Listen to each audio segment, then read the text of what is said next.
Good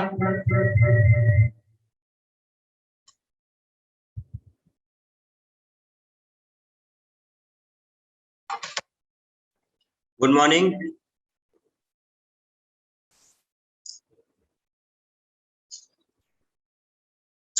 voice clear?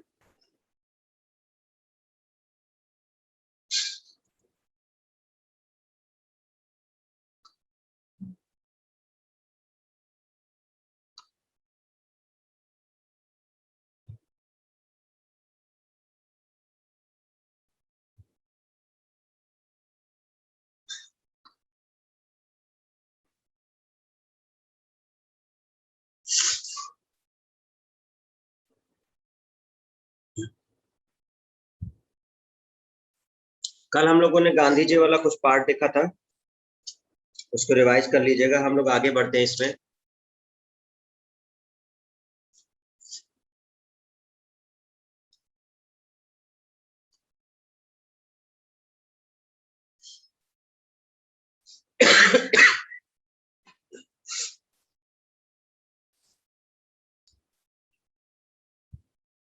Rowlatt act और जलियांवाला बाग हत्याकांड, ठीक है। हम लोग देखते हैं इसको। रॉलेट एक्ट क्या था?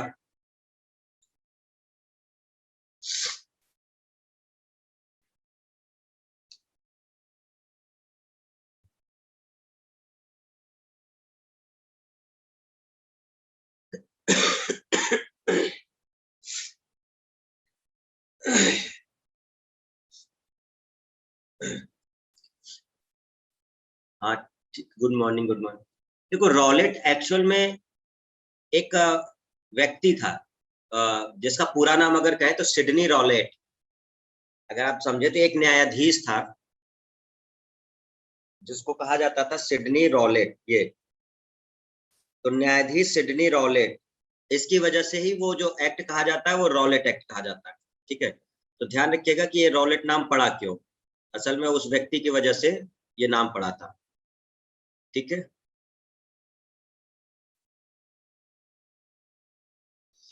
चलते देखते हैं रॉलेट एक्ट बनाया क्यों गया और क्या था ये एक्चुअल में। इस समय क्या था कि क्रांतिकारी गतिविधियां बहुत ज्यादा बढ़ गई थी। मतलब जैसे आप पीछे देखें इसमें, तो होम रूल लीग वगैरह, लखनऊ का अधिवेशन और कई सारी चीजें हुई थी। गरम दल, नरम दल सब बन गए थे। तो इसमें जो क्रांतिकारी गतिविधियां थी वो काफी बढ़ रही थी, जिससे अंग्रेज बहुत परेशान हो गए थे। तो उन लोगों ने सोचा कि कुछ ऐसा किया जाए कि मतलब ये जो गतिविधियां इनकी चल रही हैं उनको रोका जा सके।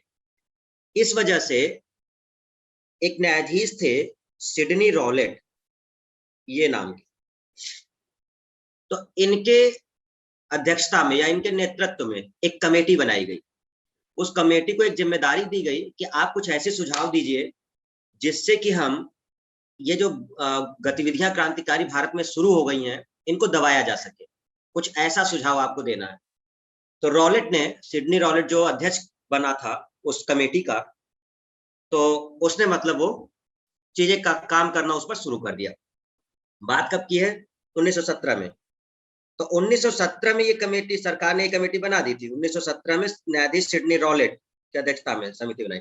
उद्देश्य एक सिंपल था, हमने आपको बताया कि आतंकवाद को कुचलने का मतलब था कि वही भारत में जो क्रांतिकारी गतिविधियां थी उसको ये लोग आतंकवाद कह रहे थे। कहने का मतलब कि ये हमारे सरकार के खिलाफ जा रहे हैं, तो इनसे निपटने के लिए कुछ ना कुछ करना होगा।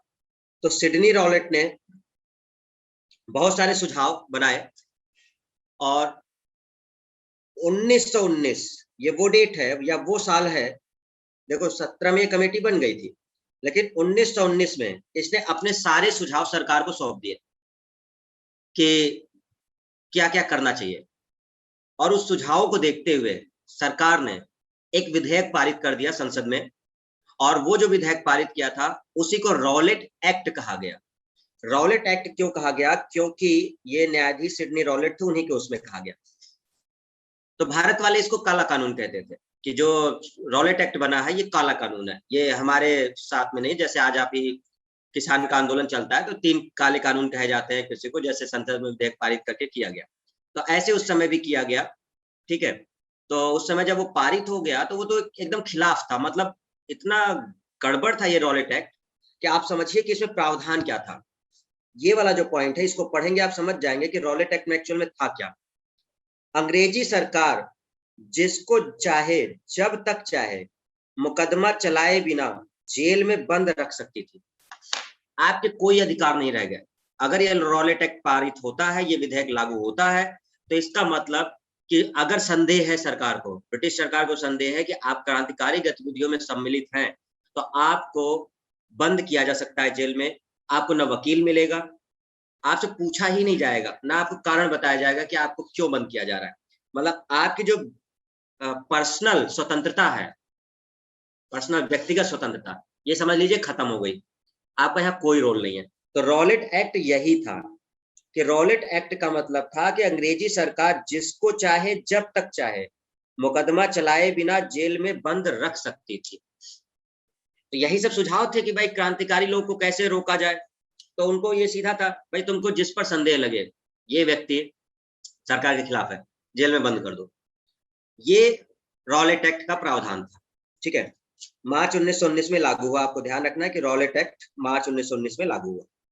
इसी वजह से इस कानून को क्या कहा गया, बिना वकील, वकील नहीं मिलेगा आपको, बिना अपील, बिना दलील का कानून। मतलब सीधे जेल में बंद रहिए, आप गलत हो सही हो उससे कोई फर्क नहीं पड़ता। ये कानून इतना अधिकार देता था जो रॉलेट एक्ट था। क्लियर बा? कौन था इस समय जो गवर्नर वगैरह देखें या वायसराय देखें कि कौन था उस समय, तो लॉर्ड चेम्सफोर्ड। याद रखिएगा, रॉलेट एक्ट जब पारित हुआ था, रॉलेट एक्ट जब पारित हुआ था तो उस समय वायसराय कौन था? तो आंसर है लॉर्ड चेम्सफोर्ड। 16 से 21 तक रहा और 19 में ये पारित हो गया, तो इसी के समय पारित हुआ था। ठीक है, एक जो सबसे इंपॉर्टेंट पॉइंट इसमें और आता है, गांधी जी का सत्याग्रह शुरू 1919। देखो सत्याग्रह तो ये कर रहे थे, इससे पहले इन्होंने पीछे अगर देखा हो आपने तो चंपारण सत्याग्रह किया था, याद है चंपारण वाला। लेकिन वो क्षेत्रीय लेवल पे था। क्षेत्रीय का मतलब कि वो देश के अंदर, मतलब चंपारण अब बिहार वाले क्षेत्र में था। लेकिन जो रॉलेट एक्ट है, अब इसके खिलाफ अगर ये सत्याग्रह शुरू करेंगे तो अब क्योंकि रॉलेट एक्ट में ब्रिटिश सरकार शामिल है, क्योंकि ब्रिटिश संसद से पारित हुआ है, तो एक प्रकार से ये देश से बाहर का हो गया ना। भाई रॉलेट एक्ट जो पारित हुआ, इसको ब्रिटिश संसद ने पारित किया वहां पर और फिर यहाँ लागू किया गया था। तो अब एक प्रकार से अगर हम इसका सत्याग्रह करते हैं इसके खिलाफ कानून पे, तो हम इसको बोलेंगे अखिल भारतीय, मतलब पूरे भारत के लेवल का हो गया ये। जबकि जो चंपारण था वो एक पर्टिकुलर क्षेत्र में था, जैसे बिहार वगैरह के एरिया में था। तो यही बोला जाता है कि अखिल भारतीय राजनीति में पहला साहसिक कदम। तो पहला साहसिक कदम अगर हम सत्याग्रह का देखें वो चंपारण है, लेकिन वो चंपारण जो है वो क्षेत्रीय लेवल का है। अगर हम अखिल भारतीय लेवल पे देखें पूरे देश के लेवल पर, तो वो आपका रॉलेट एक्ट के खिलाफ जो सत्याग्रह चलाया था वो है। छोटे छोटे से पॉइंट है, माइन्यूट से डिफरेंस है। अगर आप उसको नहीं समझेंगे तो क्वेश्चन गलत हो सकते हैं। अगर क्षेत्रीय लेवल का पूछा जाएगा तो चंपारण है, अगर हम पूरे देश लेवल पर पूछेंगे तो आपका रॉलेट एक्ट के खिलाफ जो चलाया गया था वो था। आई होप कि आपको ये चीजें क्लियर हो गई होंगी। क्लियर है स्टूडेंट्स? क्या रॉलेट एक्ट कब पारित हुआ?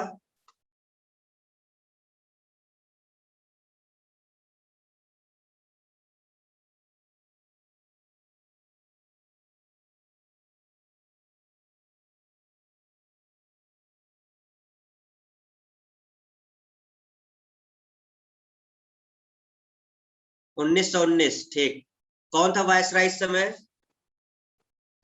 कौन था वायसराय इस समय?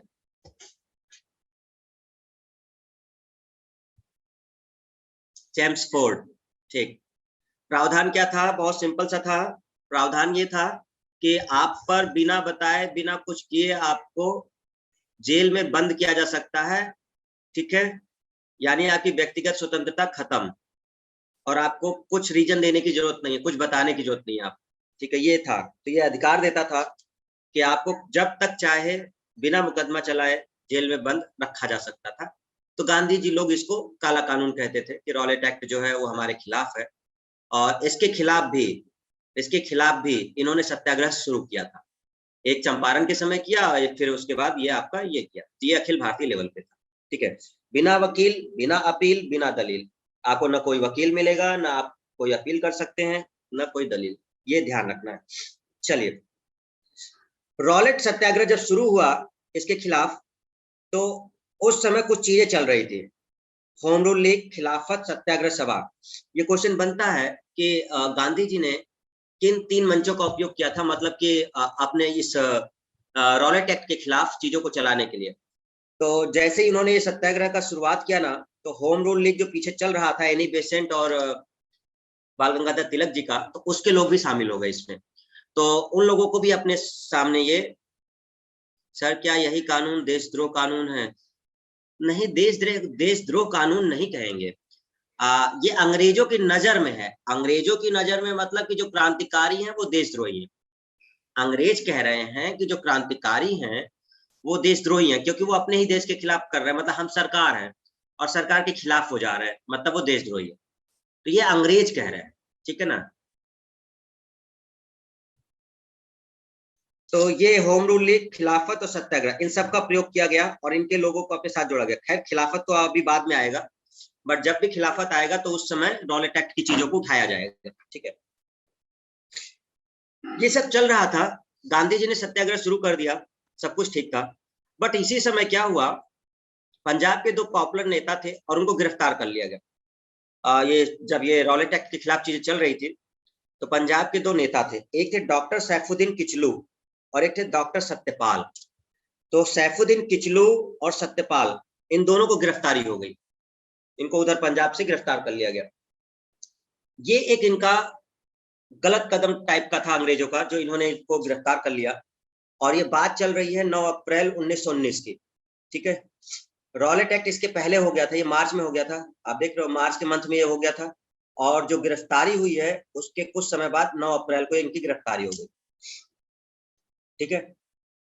जैसे इनकी गिरफ्तारी हुई, जितने नेता लोग थे सब लोगों ने एक मत से अंग्रेजों का विरोध, उनके दमनकारी नीति और ये जो गिरफ्तारी की थी इसके खिलाफ एक सभा बुलाई। सभा कहाँ बुलाई गई?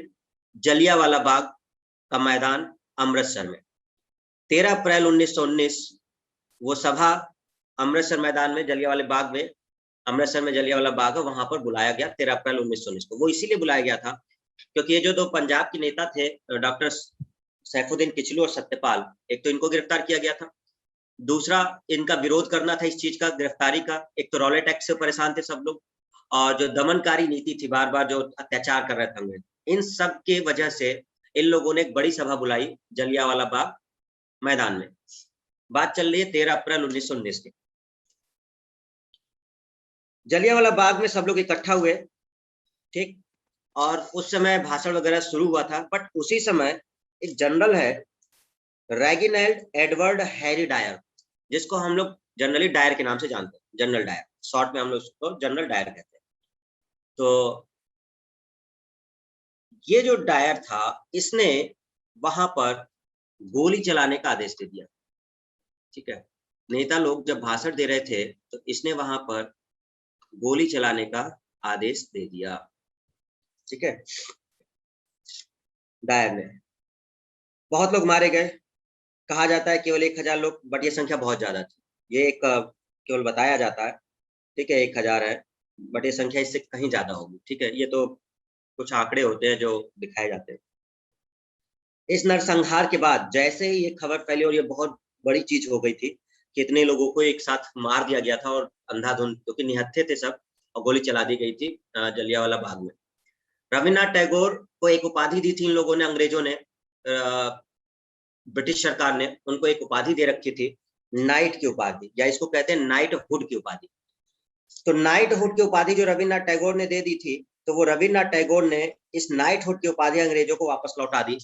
ये बात है 30 मई 1919 की। ये 13 अप्रैल में जलियांवाला बाग हुआ है, और 30 मई को उन्होंने ये नाइट की उपाधि लौटा दी। देखो, आज आप अगर देखते हो स्टूडेंट, तो ये एक चलन हो गया है अब, जैसे कोई विरोध करना होता है तो लोग अपने पुरस्कार, अपनी उपाधि सब लौटाने लगते हैं, नहीं करने लगते कि हम आपके द्वारा दिए गए इन सब चीजों का बहिष्कार करते हैं। तो एक मतलब, इसका मतलब ये होता है कि हम सरकार के खिलाफ चीजें। तो ये चीजें पहले चल रही थी, जब भी कोई उपाधि दी जाती थी गवर्नमेंट की तरफ से और हमें उसका विरोध करना है, तो वो लोग उपाधियां लौटा दिया करते थे। तो रविन्द्रनाथ टैगोर को नाइट हुड की उपाधि मिली थी, तो ये इन्होंने लौटा दी इस जलियांवाला बाग की वजह से। ठीक है, मतलब इसका मतलब सिंपल सा ये था, हम आपके विरोध करते हैं, आपने ये अच्छा नहीं किया है, मीनिंग ये था उपाधि लौटाने। एक व्यक्ति थे शंकरन नायर, ये वायसराय की कार्यकारिणी में थे। वायसराय जो उस समय था, वायसराय चेम्सफोर्ड, उसके जो समिति थी उसमें ये सदस्य थे, इन्होंने इस्तीफा दे दिया। ये इंपॉर्टेंट पॉइंट होता है, क्योंकि वायसराय के कार्यकारिणी से किसने इस्तीफा दे दिया था? ये जलियांवाला बाग हत्याकांड 13 अप्रैल 1919 की बात है, और इसकी जांच के लिए एक कमीशन बनाया गया, हंटर कमीशन। देखो, पिछली बार एक क्वेश्चन आया था जब हम लोग शीट कर रहे थे, उसमें हंटर कमीशन, तो हंटर कमीशन दो अलग अलग चीजों के लिए बनाया गया है। असल में व्यक्ति अलग अलग है, उस समय का जो व्यक्ति है वो अलग हंटर, उसके नाम में भी हंटर लगता था, और इस समय जो हंटर कमीशन बना था इसके नाम में भी हंटर लगता था। तो जो पहला हंटर कमीशन बना था वो 1882 वाला, वो शिक्षा से रिलेटेड था, तो वहां थोड़ी सी कंफ्यूजन थी, बट वो कंप्लीट ये है कि जो हंटर कमीशन था वो 1882 वाला, वो शिक्षा के लिए था, जो वुड डिस्पैच के लिए आया था। ठीक है, ये जो हंटर कमीशन बना है, ये हंटर कमीशन जलियांवाला बाग की जांच के लिए आया था। तो है दोनों चीजें, और हमें लगता है कि उस वाले क्वेश्चन में वो वाला ऑप्शन नहीं था, शिक्षा वाला नहीं था, उसमें जलियांवाला बाग वाला था, उस दिन जब हम लोग डिस्कस कर रहे थे क्वेश्चन, है ना? तो हंटर कमीशन जलियांवाला बाग हत्याकांड से भी है, तो इसके जो नेतृत्व है या अध्यक्ष हैं वो अलग अलग व्यक्ति हैं, उस समय कोई अलग व्यक्ति, इस समय कोई और। ठीक है, तो आपको ध्यान रखना है कि हंटर कमीशन का गठन क्यों किया गया था, तो इस जलियांवाला बाग हत्याकांड की जांच के लिए किया गया था। ठीक है, सदस्य आप लोग पढ़ लीजिएगा। ठीक है, क्योंकि अगर क्वेश्चन बना तो हो सकता है कि आपसे पूछ सके कौन है, बट फिर भी बहुत उतना तो नहीं, लेकिन एक बार नजर जरूर डाल लेना। सीएस सीतलवाड़ है, पंडित जगत नारायण, सुल्तान अहमद खां, ये लोग भारत की तरफ से थे, भारतीय सदस्य तीन लोग जो थे वो इस हंटर कमीशन में थे। ठीक, तो ये ऐसा हो सकता है कि इसमें से कौन हंटर कमीशन में भारतीय सदस्य, बट इतना नहीं पूछता है। अगर ये इसी टॉपिक से हमें क्वेश्चन बनाना होगा ना, तो ऑब्वियस सी बात है कि हम जलियांवाला बाग का क्वेश्चन बनाएंगे। मान लो इस पूरे टॉपिक से हमें क्वेश्चन बनाना है, तो या तो हम रॉलेट एक्ट बनाएंगे क्वेश्चन, ठीक है, और या तो हम बनाएंगे जलियांवाला बाग।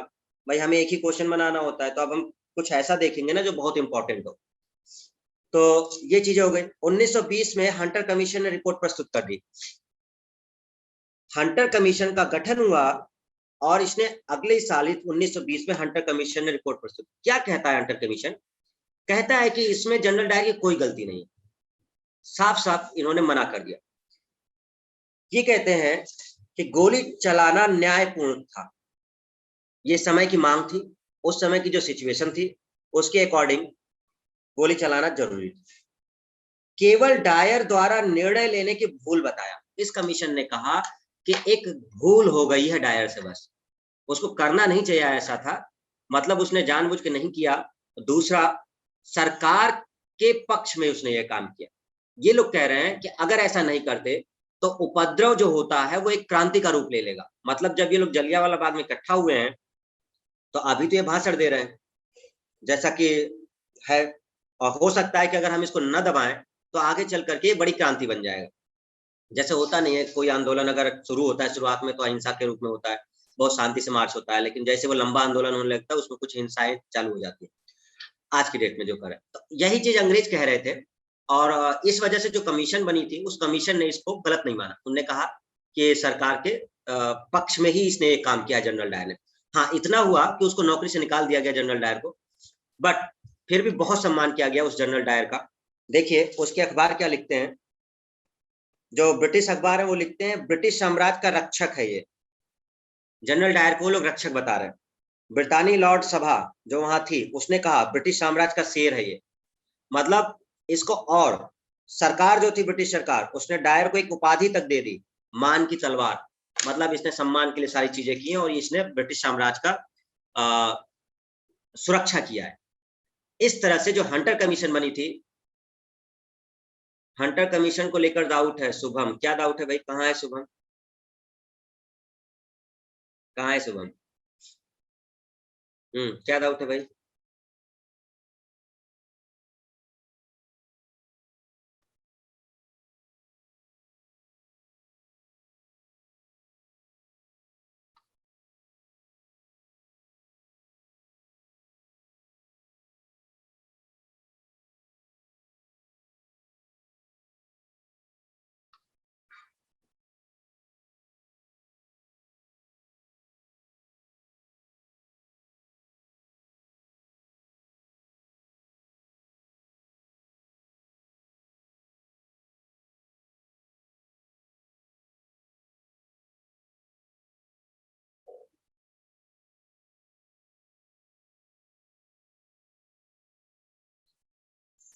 शुभम,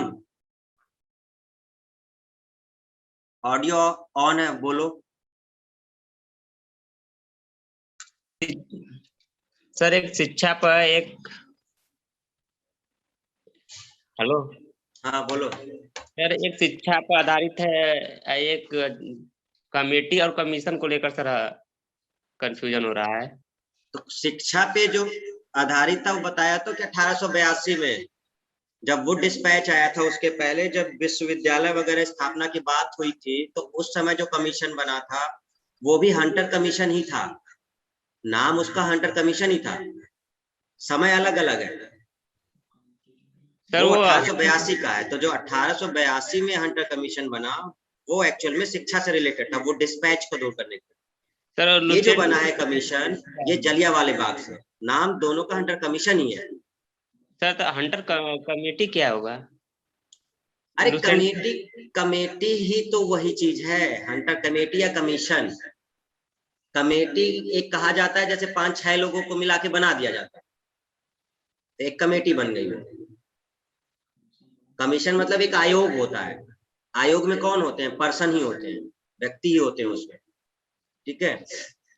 तो आप जो यूज कर रहे हैं सब, पहले का अगर आप यूज कर रहे हैं तो कई लोग कहते हैं कि सर वो हंटर कमेटी बनी थी, जो शिक्षा वाला है, तो बहुत लोग कहते हैं कि सर वो हंटर कमेटी थी, ठीक है। तो इसमें ज्यादा आप टेक्निकल डिफरेंस मत सोचो, हंटर कमेटी कमीशन वही चीज, ऑप्शन के हिसाब से है।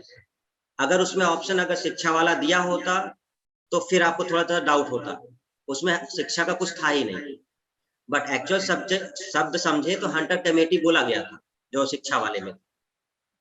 ये कोई यस सर, टेक्निकल इसमें डिफरेंस नहीं देखना होता, ठीक है, तो इसमें परेशान मत होना कि वो क्या सर ठीक है उसमें।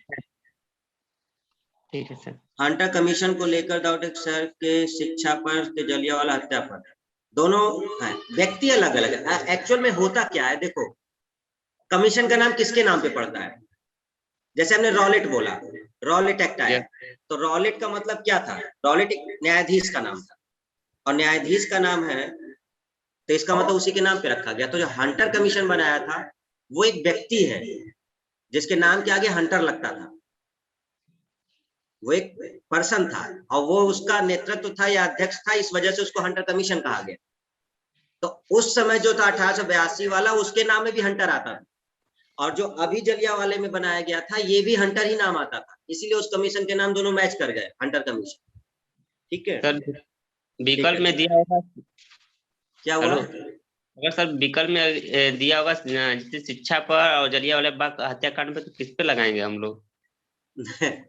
देखो, या तो बोथ देगा, या तो बोथ देगा, या तो कोई एक देगा, ठीक है। यस और अगर उसको डिफरेंस करना है तो फिर नाम देगा कि इस व्यक्ति का जो हंटर कमीशन था, ठीक है ना। तो अभी उस तरह से न जानो, जो पेपर बनाने वाले हैं वो कुछ ऐसा करते हैं जिससे आपको डाउट ना हो, ठीक है ना। तो इस चीजों को आप ना उतना ध्यान दें। ठीक है सर, चलिए, थैंक। ओके, चलो म्यूट कर दें। अब ठीक। तो ये हो गया आपका, यहाँ पे इन लोगों ने इसको बोला। अब हुआ क्या कि जो उधम सिंह है, उधम सिंह, ये उधरी पंजाब के थे।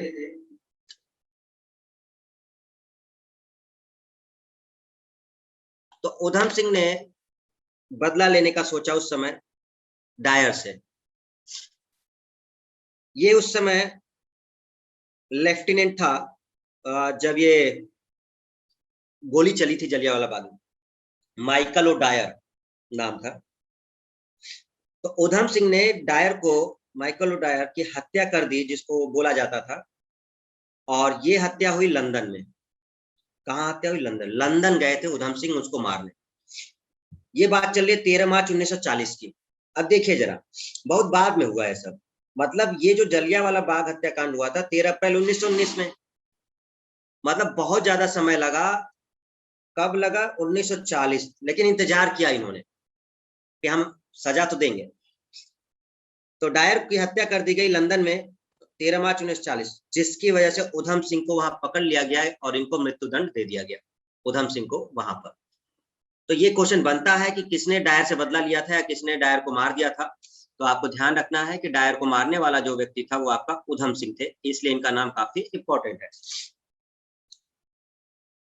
इस हत्याकांड पर कांग्रेस जांच समिति की रिपोर्ट बनी, जलियांवाला बाग हत्याकांड। ये इस हत्याकांड पे नहीं, उधम सिंह के नहीं, जलियांवाला पर, ठीक है। तो जो जलियांवाला बाग हत्याकांड हुआ था, उस जलियांवाला बाग हत्याकांड पर एक कांग्रेस ने रिपोर्ट बनवाई, लेकिन इस रिपोर्ट को बनाने का काम किसको दिया गया? महात्मा गांधी जी। कहा गया कि आप इस रिपोर्ट को तैयार करिए, क्या इसमें मतलब क्या चीजें सरकार को सही कदम उठाना चाहिए। तो वो पूरी चीजें गांधी जी के जिम्मे सौंप दी गई कि आप ये रिपोर्ट तैयार करिए जलियांवाला बाग हत्याकांड। ये क्वेश्चन बनता है, जो कांग्रेस का प्रारूप तैयार किया गया था जलियांवाला पर, उसको लिखने का काम या उसको बनाने का काम किसको दिया गया था? महात्मा गांधी जी को दिया गया था, ठीक है। अब कुछ पॉइंट्स हैं, किन किन लोगों ने इसको क्या क्या बोला है। मॉन्टेग्यू जलियांवाला बाग को निवारक हत्या बोला। दीनबंधु CF एंड्रूज, जो गांधी जी के मित्र भी और क्लोज भी थे अंग्रेज, जानबूझकर की गई क्रूर हत्या बोला। स्वामी सिद्धानंद ने रॉलेट एक्ट के विरोध में लगान न देने का आंदोलन चलाने का सुझाव दिया। तो अलग अलग व्यक्ति अलग अलग चीजें कर रहे हैं। देखो, जैसे रविन्द्रनाथ टैगोर अपनी उपाधि ही लौटा दिए, ठीक है, नाइटहुड की। शंकरन नायर, उन्होंने इस्तीफा ही दे दिया, ठीक है। तो इस तरह से जो व्यक्ति जो कर सकता था वो कर रहा था, ठीक है। रॉलेट एक्ट का दूसरा नाम है the anarchical and revolutionary crime act. तो रॉलेट एक्ट शॉर्ट नेम है। अगर इसका पूरा नाम समझा कि रॉलेट एक्ट का मतलब मीनिंग क्या था, तो एक्चुअल में वो था the anarchical and revolutionary crime act 1919। ये था इसका पूरा वो, ठीक है। चलिए देखते हैं रॉलेट एक्ट कब लागू हुआ। मार्च 1919। देशव्यापी हड़ताल जैसे ही लागू हुआ, 6 अप्रैल 1919 पूरे देश में हड़ताल हो गई इसके विरोध में। कुछ समय बाद 13 अप्रैल को जलियांवाला बाग हत्याकांड हो गया। क्रम ऐसे है, पहले रॉलेट एक्ट लागू होना, उसके विरोध में देशव्यापी हड़ताल होना, और उसके वजह से एक सभा बुलाई गई अमृतसर के जलियांवाला बाग में, जहां पर गोली चला दी गई, और 13 अप्रैल 1919 का वो हत्याकांड कहा जाता है। ये आपको मेन पॉइंट यहाँ ध्यान रखना है। तो मेन पॉइंट हमारा ये जलियांवाला बाग था और एक रॉलेट एक्ट। इस पूरे टॉपिक में दो चीजें इंपॉर्टेंट थी, एक जलियांवाला और एक रॉलेट एक्ट। दोनों की डेट आपको ध्यान रखनी है। ये 1919 में लागू हुआ है मार्च में, और ये जस्ट इसके एक महीने बाद ही जलियांवाला हो गया है। साइमन कमीशन भारत कब आया? 1928, ये हम आगे अभी देखेंगे। असहयोग आंदोलन 1920, और सांप्रदायिक अवार्ड 1932। एक्चुअल में जब 1919 में ये चीज होगी, इसी समय हमें खिलाफत आंदोलन देखने को मिलेगा, और इस खिलाफत आंदोलन के बाद ही हमको असहयोग आंदोलन देखने को मिलेगा। तो जैसे ये रॉलेट एक्ट का हुआ है, उसके कुछ समय बाद ही खिलाफत हो गया है, और खिलाफत के कुछ समय बाद ही असहयोग हो गया है। तो ये दोनों एक दूसरे के सब पूरक हैं, आसपास के ही हैं सब, ठीक है। तो आई होप कि आपको ये चीजें क्लियर हो गई होंगी। हम कुछ पूछते हैं, आप लोग उसको बताएंगे, ठीक है। एक मिनट।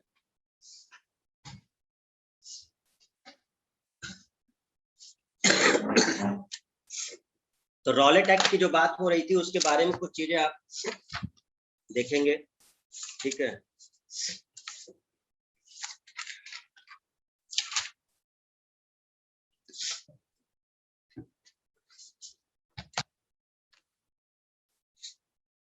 रॉलेट एक्ट लाने का क्या प्रयोजन था? रॉलेट एक्ट क्यों लाया गया था?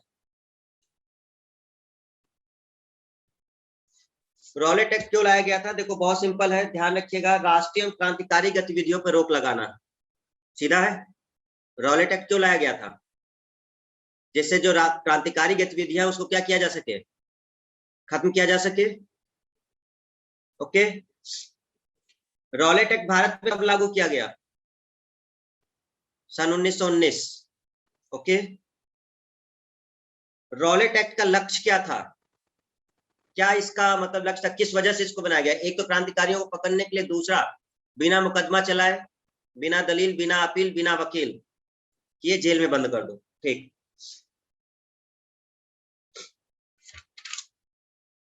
जब रॉलेट एक्ट पारित हुआ तो उस समय भारत का वायसराय कौन था? ये वीडियो ओपन करो जरा सा भी।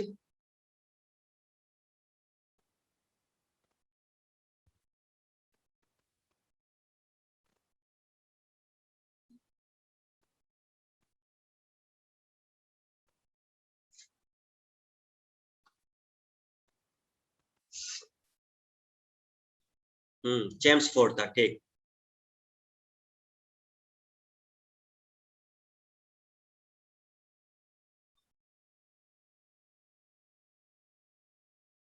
अखिल भारतीय राजनीति में गांधी जी का पहला साहसिक कदम क्या था? अखिल भारतीय राजनीति में गांधी जी का पहला साहसिक कदम क्या था? मीरा, पिंकी, अमिता, विजय, मनोज, विनय। वीडियो पे नहीं है, देखो बार बार हमको ना बोलना पड़े।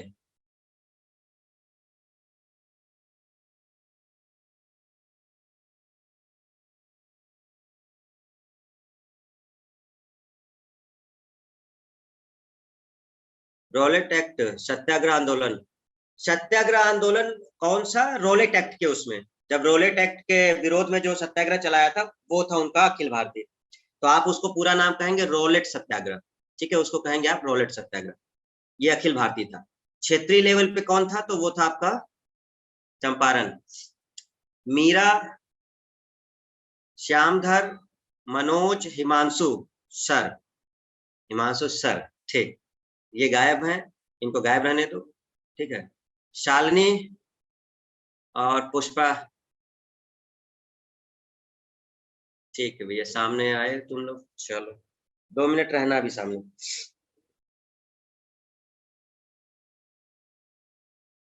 कौन सी महत्वपूर्ण घटना जलियांवाला बाग नरसंहार के तुरंत पहले हुई थी? कौन सी महत्वपूर्ण घटना जलियांवाला बाग नरसंहार के तुरंत पहले हुई थी?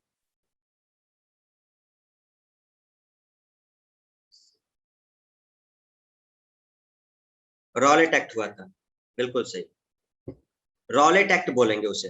जलियांवाला बाग के कुछ समय पहले ही रॉलेट एक्ट, उसी का तो परिणाम था ना, रॉलेट एक्ट हुआ, सत्याग्रह किया गया, रॉलेट सत्याग्रह, जिसकी वजह से वो 2 महान लोगों को, जो पंजाब के नेता थे, उनको गिरफ्तार कर लिया गया, और उसी के उसमें फिर जलियांवाला बाग में इकट्ठा हुए थे सब लोग, तो वो रीजन वो था। चलिए ठीक है। ज्ञान प्रभा, प्रिया सिंह, शालिनी, ठीक। वर्ष 1919 को हम क्यों याद करते हैं?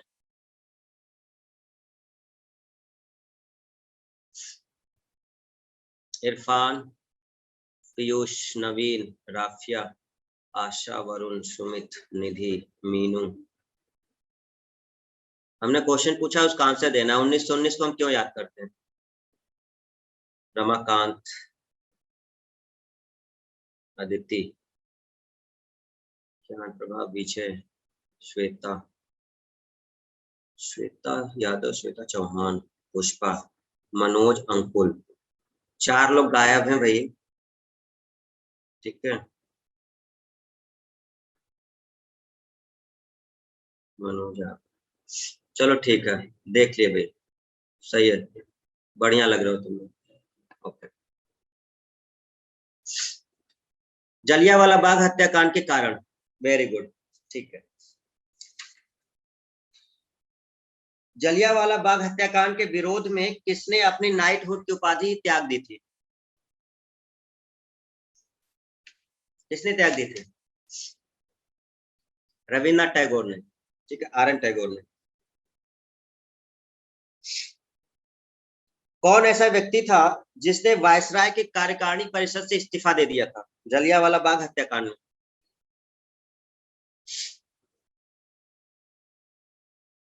शंकरन नायर, ठीक है, चलिए ठीक है।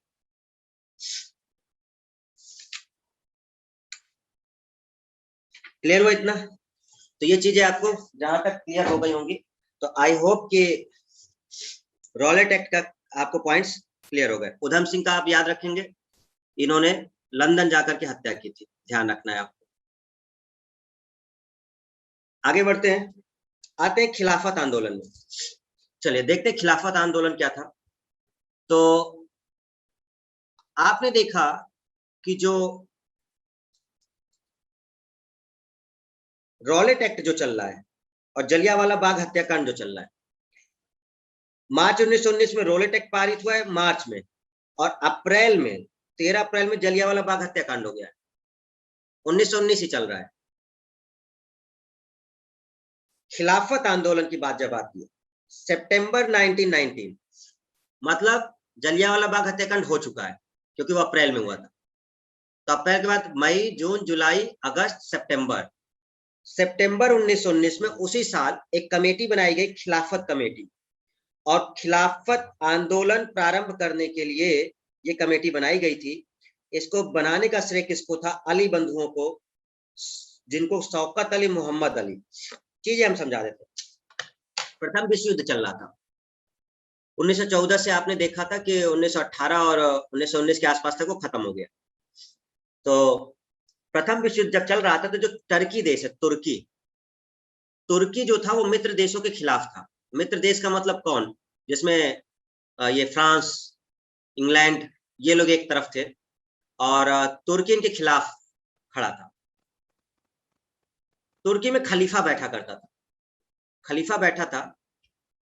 उस समय का खलीफा कमाल पाशा था। ठीक है, जब ये चीज चल रही है तो उस समय खलीफा, आपको हमने पीछे कई चीजें बता चुके हैं खलीफा के बारे में, कि खलीफा जो थे ये एक पावरफुल व्यक्ति हैं और पूरे विश्व में मुस्लिम जहां भी रहेंगे वो खलीफा को अपना शासक मानते थे, कहीं भी रहे, वो किसी भी देश में रहे। तो वो ये बात बोलते थे कि हम मुस्लिम पहले हैं, भारतीय बाद में। तो ये मुसलमानों के द्वारा कहा गया था उस समय। तो भारतीय बाद में मानते थे, मुस्लिम पहले मानते थे। और ये कोई साधारण व्यक्ति नहीं, एक बहुत बड़े नेता ने बोला था उस समय। ठीक है, जब खिलाफत आंदोलन चल रहा था।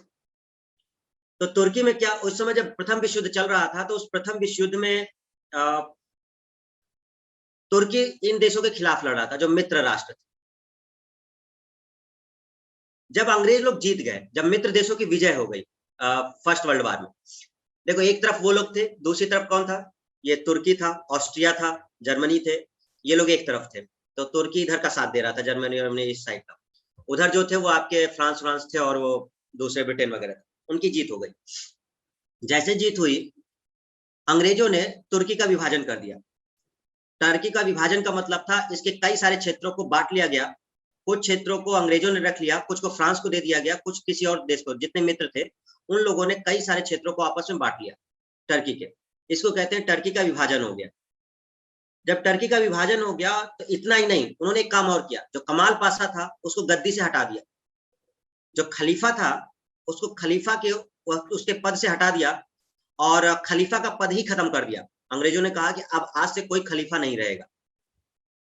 जैसे ये बात भारत पहुंची तो भारत के जो यहाँ के नेता मुस्लिम लोग थे वो तुर्की के खलीफा को अपना शासक मानते थे, इस्लाम का रक्षक मानते थे। वो कहते थे कि हम उसको मानते हैं जो खलीफा हमारा है, कमाल पाशा। तो कमाल पाशा को ये लोग मानते थे और इन्होंने तुरंत अंग्रेजों के खिलाफ विद्रोह कर दिया। अब सबसे बड़ी बात समझिए कि अभी तक जो मुस्लिम जनता थी वो राष्ट्रीय आंदोलन में उस तरह से शामिल नहीं हो रही थी, लेकिन जैसे ही मुद्दा खलीफा का आया ये लोग तुरंत खड़े हो गए, सारे के सारे सब इकट्ठा हो गए। किसके लिए? खलीफा के लिए, देश के लिए नहीं, खलीफा के लिए खड़े हुए। ये जो खिलाफत आंदोलन चल रहा था, इसी समय बहुत सारे नेता थे कई जिन्होंने ये चीजें करी। तो अब उनमें से नाम अगर हम देखेंगे आपको हम बता देते हैं। खिलाफत कमेटी के सदस्य हैं शौकत अली, मोहम्मद अली, अबुल कलाम आजाद, हकीम अजमल खान, हसरत मोहानी, डॉक्टर अंसारी। इतने लोग इस कमेटी में सदस्य बनाए गए थे, खिलाफत कमेटी में। ये लोग जैसे ही विरोध करना शुरू किया तो इन लोगों ने मांग रखी अंग्रेजों के खिलाफ, भाई हम आपसे नफरत करते हैं, अंग्रेजों से। क्यों करते हैं? देश की वजह से नहीं, खलीफा की वजह से। हमारे पॉइंट को समझिएगा सिंपल सी। अगर आप कर रहे हैं अंग्रेजों से नफरत तो आप पहले से क्यों नहीं कर रहे थे भाई? आपने क्यों नहीं उनके खिलाफ उठाया? तो ये कह रहे हैं कि हम इसलिए शामिल हो रहे हैं कि हमको हमारे खलीफा को जो तुर्की में बैठा हुआ है उस खलीफा को वापस गद्दी दीजिए। दूसरा मुद्दा, तुर्की का जो विभाजन है उसको रद्द कीजिए। दो मुद्दे, दो मांगे हैं। पहली, खलीफा को गद्दी पे बैठाइए। दूसरा, जो तुर्की का विभाजन किया है उसको रद्द करिए। यही है खिलाफत आंदोलन का मेन मुद्दा, ये जो खिलाफत आंदोलन शुरू हुआ। ठीक है, खिलाफत का मतलब समझ लो खलीफा, याद हो जाएगा। ठीक है, दिक्कत क्या थी? सब कुछ ठीक था बट गांधी जी इसमें शामिल हो गए। गांधी जी पता नहीं किस विचार के व्यक्ति, सब चीजें इतने दूरदर्शी व्यक्ति थे लेकिन फिर भी उन्होंने कुछ चीजें करी। वो क्या सोचे कि चलो पहली बार तो कम से कम मुस्लिम खड़े हुए अपने देश के लिए, ठीक है, और कम से कम मतलब अंग्रेजों के खिलाफ एक साथ मतलब आवाज उठा रहे हैं, तो क्यों न मैं इन सबको अपने साथ मिला लूं। गांधी जी ये सोच रहे थे। तो गांधी जी ने कहा कि चलो मैं भी समर्थन कर देता हूं खिलाफत आंदोलन का। तो गांधी जी ने भी खिलाफत आंदोलन का समर्थन कर दिया था। और आपको पता होगा, मुस्लिम लीग का एक बड़ा नेता मोहम्मद अली जिन्ना गांधी जी को सावधान किया था। उसने बोला, मोहम्मद अली जिन्ना ने खुद बोला, गांधी जी आप ये बहुत बड़ी गलती कर रहे हैं। ये जो आंदोलन है ये राष्ट्रवादी आंदोलन नहीं है, ये एक धार्मिक आंदोलन है, और आप एक धार्मिक आंदोलन को सपोर्ट कर रहे हैं, इसका रिजल्ट बहुत खतरनाक होगा। ये कट्टरपंथी को बढ़ावा देगा जिसको आप रोक नहीं पाएंगे। किसी और के शब्द नहीं है, मोहम्मद अली जिन्ना के शब्द नहीं है, जो गांधी जी के लिए बोला गया था। गांधी जी ने तब भी नहीं माना इसको, जिसका रिजल्ट इनको देखने को मिलेगा मोपला विद्रोह में, आगे चल करके 1921 में, ठीक है। तो गांधी जी ने इसको सपोर्ट कर दिया, और ये एक धार्मिक आंदोलन था, एक प्रकार से धार्मिक टाइप का आंदोलन। चलिए देखते हैं। तो खिलाफत कमेटी बनाई गई है, सितंबर 1919 खिलाफत कमेटी बनी खिलाफत आंदोलन शुरू करने के लिए। खिलाफत आंदोलन हमने आपको बता दिया कि एक्चुअल में क्या था। तुर्की के खलीफा को वापस गद्दी देनी थी और तुर्की के विभाजन को खत्म करना था, ये सीधा मुद्दा था। श्रेय का, इसको बनाने का श्रेय मेनली अली बंधुओं को जाता है। जब क्वेश्चन पूछेगा खिलाफत आंदोलन का मेन श्रेय किसको जाता है, तो आपको ध्यान रखना है शौकत अली और मोहम्मद अली, ये दो लोग मेन व्यक्ति हैं जिसको अली बंधु कहा जाता है। सर क्या जिन्ना देशभक्त था? नहीं, जिन्ना देशभक्त नहीं था। इस समय जो जिन्ना था वो राष्ट्रवादी था, इस समय तक, अभी 1919-20 के आसपास तक, क्योंकि ये अभी वो देश विरोधी गतिविधियां नहीं करेगा। देश विरोधी गतिविधियां तब चालू होंगी जब ये अलग राष्ट्र की मांग पर उतारू हो जाएगा, बिल्कुल ये तब उसके विरोध में हो जाएगा जब ये कहने लगेगा कि अब मुझे एक अलग चाहिए, मैं मुस्लिम जनता का प्रतिनिधित्व तो करता हूं, तब ये बन जाएगा। अभी ये एक राष्ट्रवादी के रूप में है मोहम्मद अली जिन्ना, क्योंकि अभी ये पार्टी के साथ है। तो अभी ये देशद्रोही का उस तरह का पॉइंट इसके पास नहीं है। कुछ चीजें अभी ठीक सोच रहा है, 10-12 सालों के बाद इसके दिमाग फिर जाएगा, और फिर उसके बाद ये सोचेगा कि मैं बहुत बड़ा अपना नेता हूं, तो ये कांग्रेस से सोचेगा कि कांग्रेस क्या है अपना, तब ये चीजें शुरू करेगा, ठीक है। अभी वो ठीक है, अभी कुछ हद तक ठीक चल रहा है, ठीक है। तो अब जब हम बात करते हैं इसमें, तो आपको ध्यान रखना है अली बंधु जो है उनको श्रेय जाता है खिलाफत आंदोलन का, ठीक है। चलिए आगे बात करते हैं। इसमें हुआ क्या? अरे बेवकूफो, जिन्ना के विचार अलग क्यों थे? अब हम क्या बताएं क्यों थे, हैं? जिन्ना के विचार अलग न होते तो पाकिस्तान काहे मांगता है?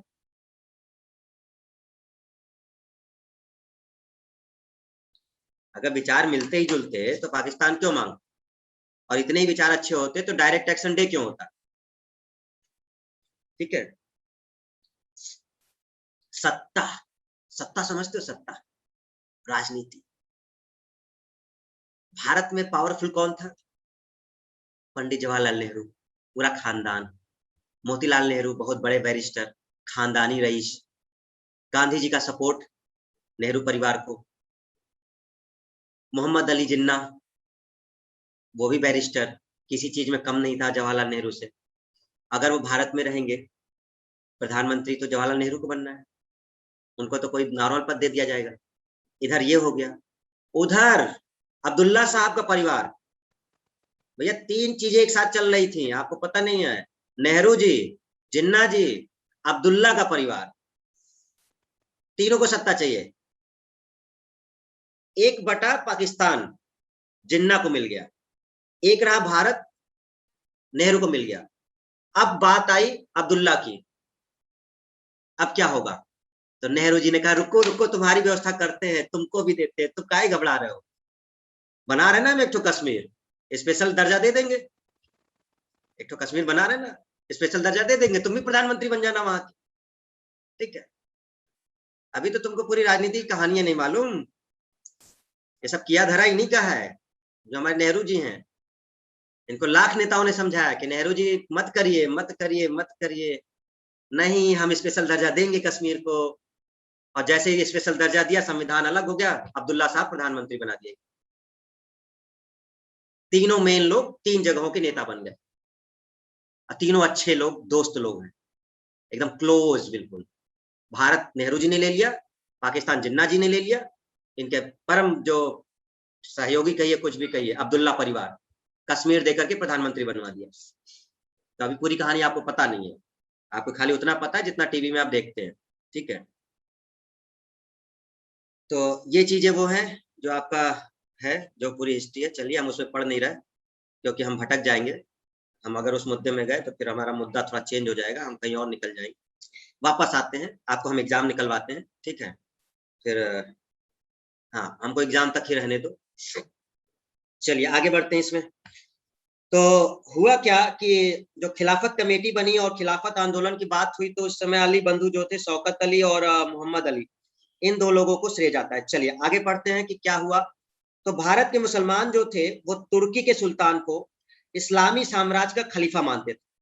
तो पूरे विश्व में कहीं भी इस्लामी साम्राज्य है तो वो सब लोग खलीफा मानते थे तुर्की के सुल्तान। जो तुर्की में बैठा करता था उसी को खलीफा माना जाता। जैसे पुराने समय में आप देखें तो अरब में बैठा करते थे उमैयद खलीफा, उनको माना जाता था जब 8वीं शताब्दी के आसपास की बात। फिर जो बगदाद में बैठते थे अब्बासिद खलीफा, उनको माना जाता था इस्लाम का खलीफा। प्रेजेंट आधुनिक भारत में अगर देखा जाए तो तुर्की का जो सुल्तान बैठता था उसको खलीफा माना जाता था। आधुनिक भारत जो भी तुर्की की गद्दी पे बैठेगा उसको ये लोग खलीफा मानते, ठीक है। तो ये चीजें चल रही थी। चलिए आगे इसमें देखते हैं कि क्या हुआ। सब कुछ ठीक चल रहा था। प्रथम विश्व युद्ध में तुर्की मित्र देशों के विरुद्ध लड़ रहा था और वही हमने जो कहानी बताई आपको, युद्ध समाप्त हुआ, ब्रिटिश सरकार ने तुर्की का विभाजन कर दिया और मित्र राष्ट्रों में उसके पार्टों को बांट दिया गया। किस संधि से? सेवर्स की संधि हुई मई 1920 में। तुर्की को संधि करनी पड़ी, एक अपमानजनक संधि। बेवकूफ है क्या कृष्णा, कुछ भी मैसेज करता है। मई 1920 सेवर्स संधि से तुर्की साम्राज्य का विघटन कर दिया गया। यही गड़बड़ हुई। जब ये विघटन हुआ तभी भारतीय मुसलमानों ने खिलाफत आंदोलन प्रारंभ कर दिया। जैसे उनको पता चला इस विघटन के बारे में तुर्की कि हमारे कमाल पाशा को हटा दिया गया है, कमाल पाशा उस समय थे, इनको हटा दिया गया गद्दी से और तुर्की का विभाजन कर दिया गया, इन लोगों ने विद्रोह कर दिया, ठीक है। तो मुख्यतः यह मुस्लिम के द्वारा शुरू किया गया था खिलाफत आंदोलन। मांग क्या थी? खलीफा को वापस बनाना है, आपने जो पद खत्म किया उसको वापस लाइए, तुर्की के ऑटोमन साम्राज्य की रक्षा, मतलब जो विघटन किया है उसको खत्म करिए।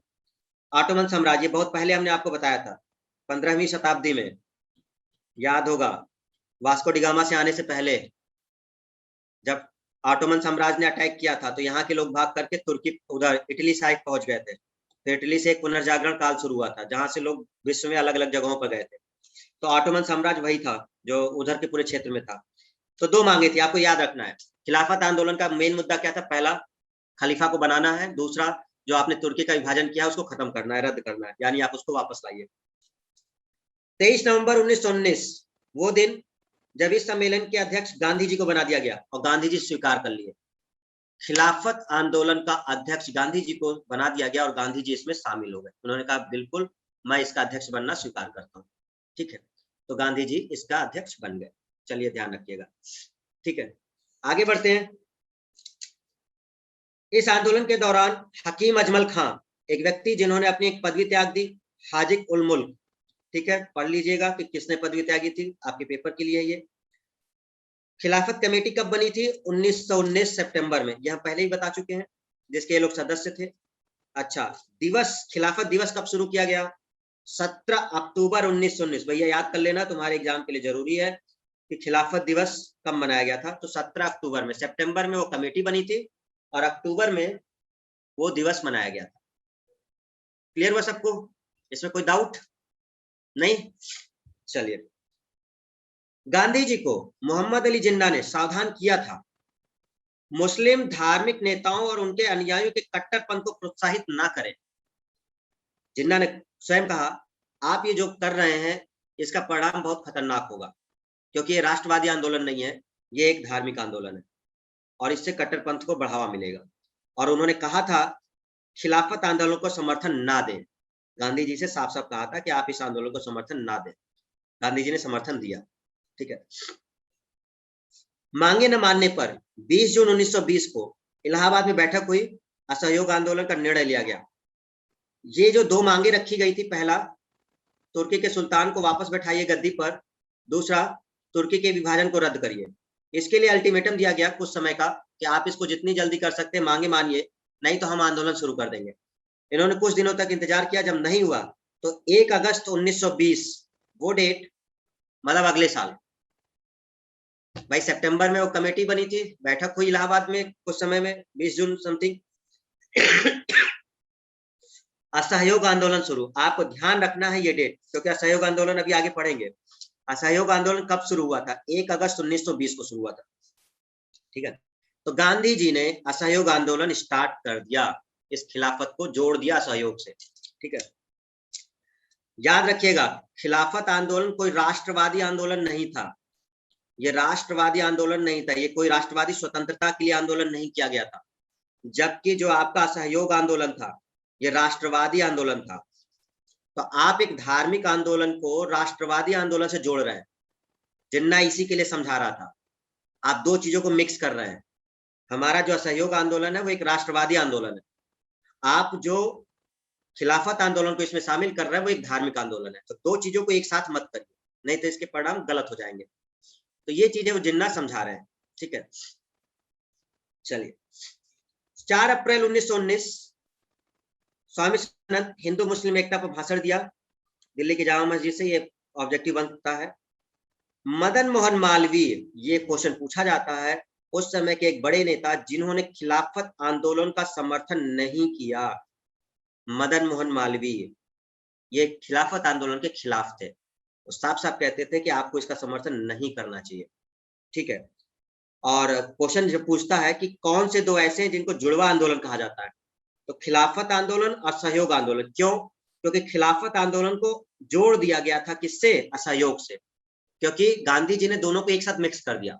उन्होंने कहा कि हम खिलाफत को भी अपने राष्ट्रवादी में ले लेंगे, जबकि एक्चुअल में खिलाफत आंदोलन का राष्ट्रवादी आंदोलन से कोई लेना देना ही नहीं था, वो सीधे एक बस खलीफा के लिए आंदोलन था, ठीक है। बट गांधी जी ने उसको ऐड करवा दिया और इसीलिए उसको जुड़वा आंदोलन का नाम दिया जाता है। तो आपको ध्यान रखना है कि कौन से ऐसे आंदोलन थे जिनको जुड़वा आंदोलन कहा जाता है। तो खिलाफत आंदोलन और असहयोग आंदोलन। क्लियर हुआ सबको? चलिए देखते हैं, इसमें 2 मिनट में रिवाइज कर लेते हैं। खिलाफत आंदोलन कमेटी कब बनी? सितंबर 1919, ठीक है। 1919 में इसको शुरू करने का मेन श्रेय किसको? अली बंधुओं को, शौकत अली, मोहम्मद अली, ठीक है। क्या था इसमें खिलाफत आंदोलन में? तुर्की के सुल्तान को वापस गद्दी पे बैठाना था और तुर्की का जो विभाजन किया गया था उसको रद्द करना था। गांधी जी को इसका अध्यक्ष कब बनाया गया? 23 नवंबर 1919, ठीक है। वैसे कई जगह ये 24 नवंबर लिखा हुआ है। एक्चुअल में क्या हुआ था कि 23 नवंबर को एक दूसरे व्यक्ति थे, उनको कुछ समय के लिए अध्यक्ष बना दिया गया था, बट वो ज्यादा देर रहे ही नहीं। उसके बाद वो सीधा पद गांधी जी को ही दे दिया गया था। तो कुछ बुक्स उसको 24 नवंबर लिखती हैं कि अगले दिन उनको मिला था, बट आप मान के चलिएगा 23 नवंबर, क्योंकि वो कुछ ही समय के लिए व्यक्ति था और फिर वो हट गया और गांधी जी को नेतृत्व दे दिया गया था, ठीक है। खिलाफत कमेटी, ये डेट रहती है इंपॉर्टेंट, क्योंकि इसी समय से खिलाफत आंदोलन बोला जाता है। तो खिलाफत कमेटी बनी थी सितंबर 1919, मतलब जलियांवाला बाग के बाद ही ये खिलाफत आंदोलन हुआ है। और खिलाफत दिवस कब मनाया जाता है? 17 अक्टूबर 1919 को। किसने इनको सावधान किया था कि समर्थन ना दें? मोहम्मद अली जिन्ना ने सावधान किया था, याद रखना आपको। हिंदू मुस्लिम एकता पर किसने भाषण दिया था? स्वामी सिद्धानंद ने दिया था। ये डायरेक्ट क्वेश्चन है, 4 अप्रैल 1919, ठीक है। मतलब ये 4 अप्रैल की डेट समझ रहे हो? जलियांवाला बाग से पहले की कंडीशन है। 13 अप्रैल 1919 को जलिया बाग हुआ है, तो इनका भाषण जो हुआ है वो 4 अप्रैल को हुआ है। किसने खिलाफत आंदोलन का समर्थन नहीं करने के लिए बोला था? तो मदन मोहन मालवीय। और किस आंदोलन को जुड़वा आंदोलन कहा जाता है? तो बहुत सिंपल सा आंसर है वो, कि खिलाफत और असहयोग आंदोलन। क्या सभी को क्लियर हुआ? एवरीवन क्वेश्चन पूछ सकते हैं? हाँ, थाली गिर गई, ठीक है, थाली गिर गई। मैडम यही थाली रख गई थी, अब क्या करें, ठीक है। चले खिलाफत आंदोलन की बात करते हैं। तो खिलाफत आंदोलन में कुछ चीजें हैं।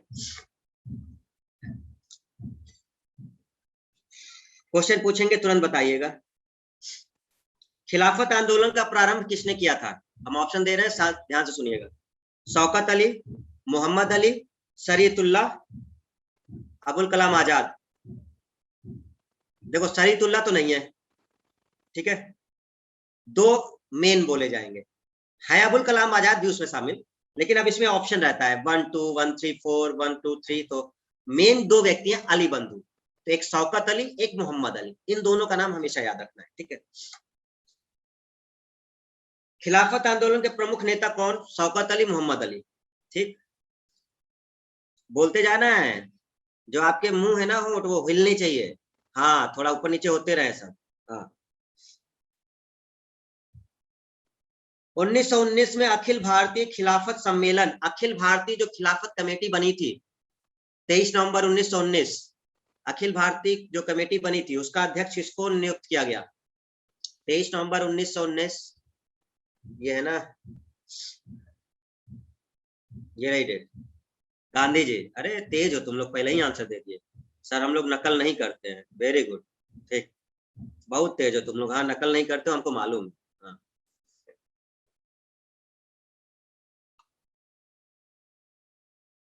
ओके, महात्मा गांधी ने खिलाफत आंदोलन का समर्थन क्यों किया था? क्या सोचते हो? चलो ऑप्शन तो ऐसे है, गांधी जी ने अंग्रेजों के खिलाफ अपने आंदोलन में भारतीय मुसलमानों का सहयोग प्राप्त करना चाहा था, क्या ये सही है? यही सही है, वो समर्थन इसीलिए दिया था क्योंकि इससे पहले मुसलमान उस तरह से राष्ट्रवादी आंदोलन में शामिल नहीं हो रहे थे ना, तो अब उन्होंने सोचा कि अगर खिलाफत आंदोलन को हम लोग अपने सहयोग से जोड़ देंगे तो मुसलमान भी हमारे साथ हो जाएंगे, ठीक है। अच्छा, ये बड़ी खतरनाक बात है, खलीफा के लिए खड़े हो जाते हैं, हम यही सोचते रहते हैं, जब पढ़ते हैं तो हम यही सोचते रहते हैं, ठीक है। चलो कम से कम गांधी जी ने एक अच्छा काम किया, दोनों को आपस में ऐड कर दिया तो लोग साथ हो गए, हिंदू मुस्लिम एकता बढ़ गई थी, बट इसका रिजल्ट 2 साल बाद बहुत खतरनाक आया था, ठीक है। उस समय तो सब ठीक था, लेकिन इसका रिजल्ट 20 के बाद, 19 के बाद 21 भयंकर दंगे हुए थे, ठीक है। खिलाफत आंदोलन का समर्थन किसने दिया था? गांधी जी ने दिया था, ठीक है। हाँ सोचे होंगे साथ मिलकर लड़ेंगे, अब गांधी जी भाई उसी हिसाब से सोचा करते थे, अब वो क्या जानते थे कि उसमें से कुछ तो अराजक तत्व तो होंगे, भाई सभी तो नहीं थे, दो चार तो रहते हैं ना, अब इतने बड़े जनसंख्या में कुछ तो निकल ही आएंगे कि जो दो चार अपने दिमाग को फेर लेते हैं।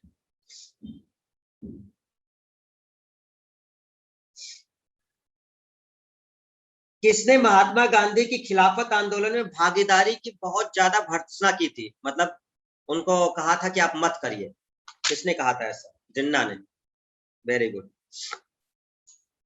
खिलाफत आंदोलन का परिणाम क्या निकला? क्वेश्चन है ये, यूपीपीसीएस का है। खिलाफत आंदोलन का परिणाम क्या निकला? देखो हम बोलते हैं, आप लोग सुनिएगा, हिंदू मुस्लिम मतभेदों में कमी आई, जो हिंदू मुस्लिम थे उनके में आपस में जो मतभेद थे उसमें कमी आ गई थी जब ये खिलाफत आंदोलन का परिणाम हुआ। भाषा की समस्या बढ़ गई, हिंदू मुस्लिम दंगे बढ़े और हिंदुओं को दबाया गया। क्या सोचते हो? नहीं नहीं, अरे दंगे बढ़े वो हम बता रहे 2 साल बाद, हमने तुमको क्या बोला?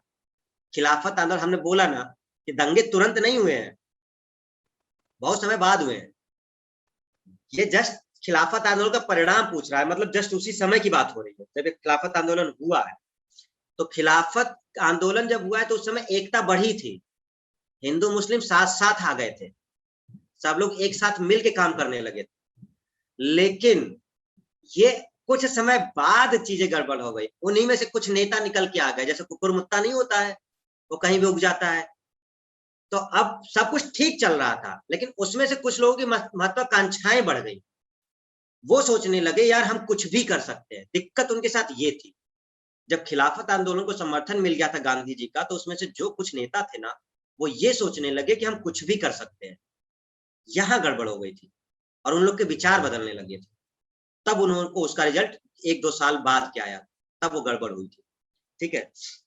शुरुआत तुरंत नहीं हुआ था, तुरंत तो सब एक साथ हो गए थे, सब लोग एक साथ होकर के चीजों को आगे बढ़ाने लगे थे, हर चीज में मतलब अंग्रेजों का विरोध शुरू हो गया था, वो चीजें चली हैं करीब 1-2 साल तक साथ चली हैं, ठीक है। वही 1921 का मोपला विद्रोह। तो 1921 का जो मोपला विद्रोह हुआ था वो किस आंदोलन की शाखा थी, मतलब किस आंदोलन का परिणाम था? यही खिलाफत आंदोलन का परिणाम था। ये खिलाफत आंदोलन नहीं होता तो वो मोपला विद्रोह नहीं होता। ठीक है, तो खिलाफत आंदोलन 1857 स्वदेशी, और ये तो आंसर है, खिलाफत आंदोलन का परिणाम था मोपला विद्रोह। असल में हुआ क्या था ना कि देखो ये मुद्दा सुलझ गया। खिलाफत आंदोलन जो चल रहा था, अंग्रेज समझ गए कि बहुत बड़ी गड़बड़ होने वाली है। अंग्रेज बहुत तेज थे, इन्होंने तुर्की में वो मुद्दे सुलझा दिया, शासक वाला।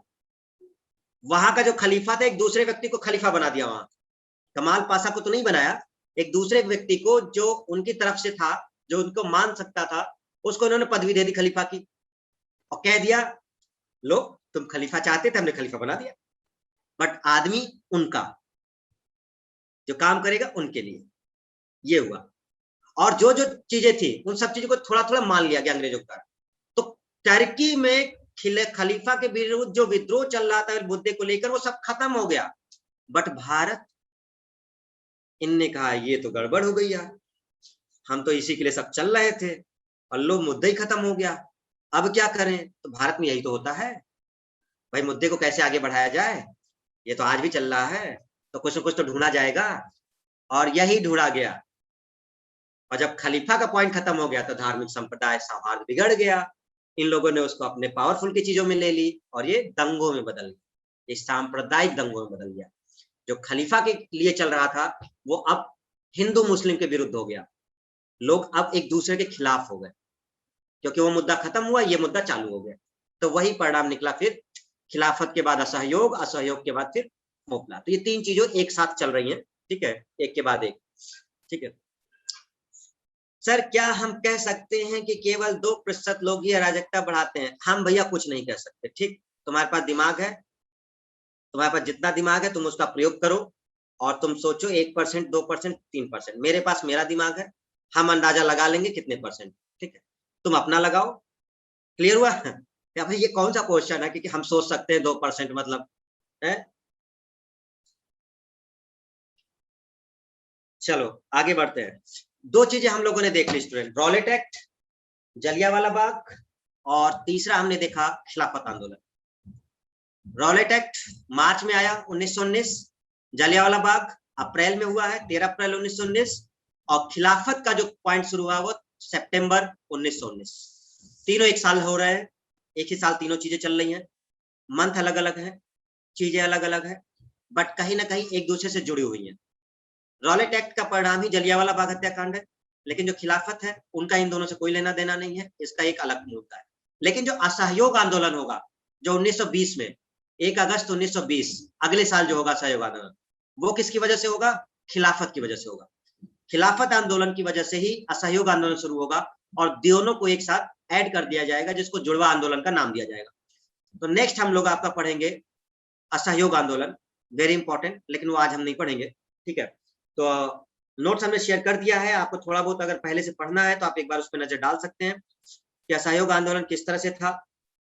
तो आपको हमने बताया था, थोड़ा सा देखो ऊपर बता ही दिया था कि असहयोग आंदोलन क्यों शुरू हुआ था ना, ये डेट बताई ना हमने आपको, ये 1 अगस्त 1920, क्योंकि उनकी मांगे नहीं मानी गई, और नहीं मांगी गई तो असहयोग आंदोलन शुरू हो गया था। ठीक है, वो चीज आपको थोड़ी ध्यान रखनी है। अब हम जब असहयोग आंदोलन पढ़ेंगे तो यही हम लोगों का आएगा चौरी चौरा कांड। अच्छा, गांधी जी गजब व्यक्ति है, बहुत खतरनाक व्यक्ति है, मतलब इनको ये चीज नहीं समझ में आता समर्थन किसको करे किसको नहीं करे। असहयोग आंदोलन शुरू किए, चौरी चौरा कांड हुआ, असहयोग आंदोलन बंद कर दिए। कहते हैं हम हिंसा के खिलाफ हैं, हम हिंसा के साथ नहीं रह सकते, चौरी चौरा कांड में बहुत बड़ी हिंसा हुई है और हम इसकी वजह से अपना असहयोग आंदोलन बंद करते हैं। मतलब खत्म है क्या? बिल्कुल समझा में नहीं आता यार। जितने क्रांतिकारी थे सब नाराज हो गए थे, भगत सिंह, राजगुरु, सुखदेव, चंद्रशेखर आजाद, जितने थे सब लोग। और कहीं ना कहीं यही चीजें हैं, ये लोग कहते हैं यार एक तो शुरू हुआ था, एक तो असहयोग आंदोलन शुरू किए थे कि मतलब जो लंबे समय तक चल सकता था, और गांधी जी ने निपटा दिया उसको तुरंत, चौरी चौरा कांड, हम हिंसा खिलाफ। अरे आप अगर हिंसा के खिलाफ ही थे तो आपकी बुद्धि काम नहीं कर रही कि कहाँ पे समर्थन करना है, कहाँ पे नहीं करना। मतलब आप इसमें भी सिलेक्ट हो जा रहे हैं कि हम इसको समर्थन करेंगे, उसको नहीं करेंगे। इसीलिए बहुत सारे क्रांतिकारी इनके खिलाफ हो गए थे और इसीलिए ये उनका समर्थन भी नहीं करते थे जब भी कोई पॉइंट आता था। गांधी इरविन समझौता हुआ था, गांधी जी चाहते तीनों की फांसी रुकवा देते। गांधी जी चाहते, गांधी इरविन समझौता हुआ था जिसमें कई मुद्दों पे बातचीत हुई, लेकिन फांसी के मुद्दे को लेकर के कुछ नहीं। ठीक है। वैसे गांधी इरविन समझौता बहुत बाद में हुआ था, उससे पहले एक चीज हो गई थी। ठीक है, गांधी इरविन समझौता तो आगे का देखते हैं हम लोग। उसके पहले कुछ हुआ था, उस समय भी उनको मौका मिला था गांधी जी को। इरविन समझौता तो खैर उसकी बात नहीं करेंगे। एक और मौका मिला था जिसमें उस फांसी को रुकवाया जा सकता था। गांधी जी को एक और मौका मिला था। ठीक है, बट गांधी जी ने कहा कि मैं हिंसा का समर्थन नहीं करता हूं, और उन्होंने सीधे मतलब मना कर दिया था, है ना। चलिए, ऐसा कुछ था। चलिए, तो वही चीजें देखेंगे। हमारे गांधी जी बापू, चलिए मैं सम्मान करता हूं उनका, ऐसा नहीं है, क्योंकि केवल एक दो पॉइंट की वजह से उनको इग्नोर नहीं किया जा सकता, है ना।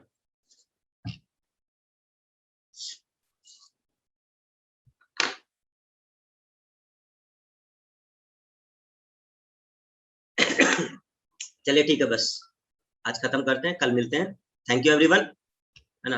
कल इसी टाइम पर 8:30 पे ही हम लोग मिलेंगे।